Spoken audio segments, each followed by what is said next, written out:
ఇదేందన్నా పోయినేడే 500 పెంచితివి కిరాయి ఇప్పుడు మళ్ళా పెంచుతా అంటే ఎట్లా? ఇగో ముందే చెప్తున్నా, పైసలు రాగానే ఫస్ట్ కిరాయికి కట్టు. ఓనర్ తిరిగిపోతంటే ఏం చెప్పాలనో తెలుస్తలేదు. అన్నా ఓ 15 రోజులు ఆగరాదే, 2 నెలల పైసలు ఒక్కపారే ఇచ్చేస్తా గాని. 2 నెలల అడ్వాన్స్ అంటే ఎట్లా సారు? ఒక్క నెలే తీసుకోరాదుండ్రి. పట్నంలా ఎవరిని మందలిచ్చినా కిరాయి తిప్పలే. దా ఇండ్లే వస్తే బాగుండు అని ఇంకా ఎదురు చూస్తున్నారు. కానీ ఇంకో దిక్కు కథ ఎట్లుందో సుడురి జరా. ఇల్లు రాక ఒగలేడుస్తే ఇల్లొచ్చి ఒగలేడ్చినట్టే ఉంది పోర్రి కథ.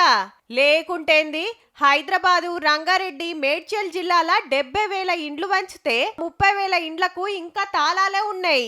నెలల కమ్మానం పడావు పెట్టేటోరకు ఆఫీసర్ల నజర్ల పడి నోటీసులు పంపిస్తాన్రు, ఎందుకుంటలేరో చెప్పాలని. 6 రోజుల్లా సమాధానం చెప్పకుంటే ఆళ్లకు ఇల్లు క్యాన్సిల్ చేసి ఇంకోలకి ఇస్తూనే ఉంటారట. ఇండ్ల కిరాయి కట్టలేకున్నాం, మాకు డబల్ బెడ్రూమ్ కావాలంటే మాకు కావాలని లక్షల మంది దరఖాస్తు పెట్టుకుంటే అండ్లకెళ్ళి కొందరికి శాంక్షన్ చేసింది సర్కారు. పట్టాలు చేతిలో పెట్టినా కొత్తింట్ల పాలు వంగిచ్చనోళ్ళు ఏం తక్కువ సగం మంది ఉన్నారట. మరి ఉన్న జాగల రాలేదని కొందరు, సిటీకి దూరం అయితందని కొందరు, నచ్చినట్టు సౌలత్ లేదని అట్లా కొందరు లాపర్వయేసి ఇంటికి తాళం పెట్టుకొని ఎప్పటి లెక్కనే కిరాయి ఇండ్లలో ఉంటాన్రు. కొల్లూర్లా 15,000 ఇండ్లు కట్టిస్తే శాన మట్టుకు ఇచ్చేసినా కొందరంటే కొందరే ఉంటుర్రట. పనుల మీద మళ్ళా పట్నం రావాలి, రాను పోను మస్తు తిప్పలైతుందని ఓతలేరట శాన మట్టుకు. కొన్ని బస్సులు పెంచితే పోతారో ఏమో మరి, కానీ ఏమైతదని లాపర్వ చేయకుర్రుల్లా.